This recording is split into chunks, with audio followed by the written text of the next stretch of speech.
we've got a triangle here where we know two of the angles and one of the sides. And what I claim is that I can figure out everything else about this triangle just with this information. You give me two angles and a side, and I can figure out what the other two sides are going to be, and I can, of course, figure out the third angle. So let's try to figure that out. And the way that we're going to do it, we're going to use something called the law of sines. And in a future video, I will prove the law of sines. But here, I am just going to show you how we can actually apply it. And it's a fairly straightforward idea. The law of sines just tells us that the ratio between the sine of an angle and the side opposite to it is going to be constant for any of the angles in a triangle. So for example, for this triangle right over here, this is a 30-degree angle, this is a 45-degree angle. They have to add up to 180, so this right over here has to be a, let's see, so it's going to be 180 minus 45 minus 30. That's 180 minus 75. So this is going to equal a 105-degree angle right over here. 105-degree angle. And so applying the law of sines here, and actually let me label the different sides. Let's call this side right over here. Let's call this side right over here side A, or has length A. And let's call this side right over here. Let's say this side right over here has length B. So the law of sines tells us that the ratio between the sine of an angle and the opposite side is going to be constant through this triangle.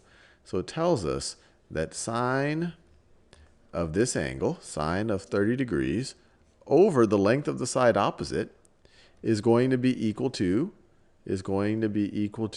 sine of 105 degrees, sine of 105 degrees over the length of the side opposite to it, which is going to be equal to sine of 45 degrees, sine of 45 degrees equal to the length of the side opposite.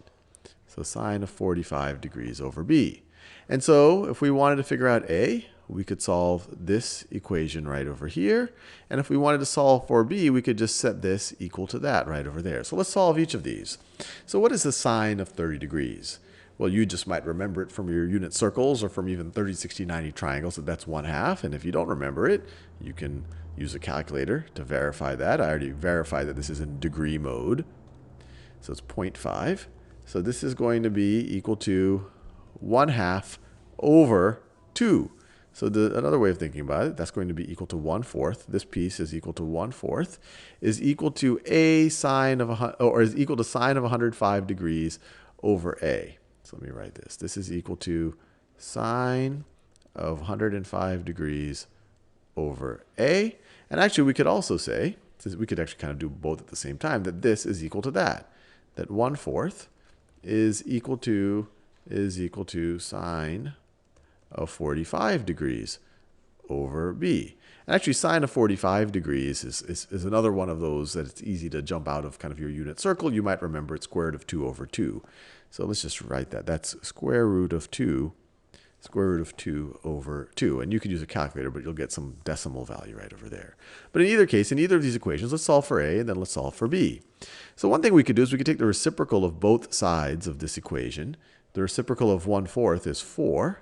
And the reciprocal of this right-hand side is A over the sine of 105 degrees. And now to solve for A, we can just multiply both sides times the sine of 105 degrees. So we get 4 times the sine of 105 degrees is equal to A. So let's get our calculator out. So 4 times the sine of 105 gives us, let's see, it's approximately equal to, let's just round to the nearest hundreds, 3.86.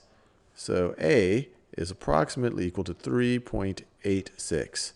So approximately 3.86, which looks about right. If this is 2, and if I made my angles appropriately, that looks like about 3.86. And let's figure out what B is. We could once again take the reciprocal of both sides of this, and we get 4 is equal to B over square root of 2 over 2. We can multiply both sides times square root of 2 over 2, and we would get B is equal to 4 times the square root of 2 over 2. Square root of 2 over 2, or we can think of it, B is 4 times the sine of 45 degrees. But let's figure out what that is.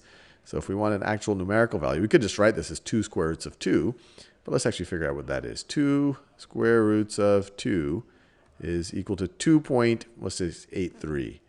So B is approximately equal to 2.83. So let me be clear. This 4 divided by 2 is 2 square roots of 2, which is 2.8, which is approximately equal to 2.83 if we round to the nearest hundreds. 2.83, which also seems pretty reasonable here. So the key of the law of cosines is if you have, let's say you have 2 angles and a side, you're able to figure out everything else about it. Or if you actually had two sides and an angle, you also would be able to figure out everything else about the triangle.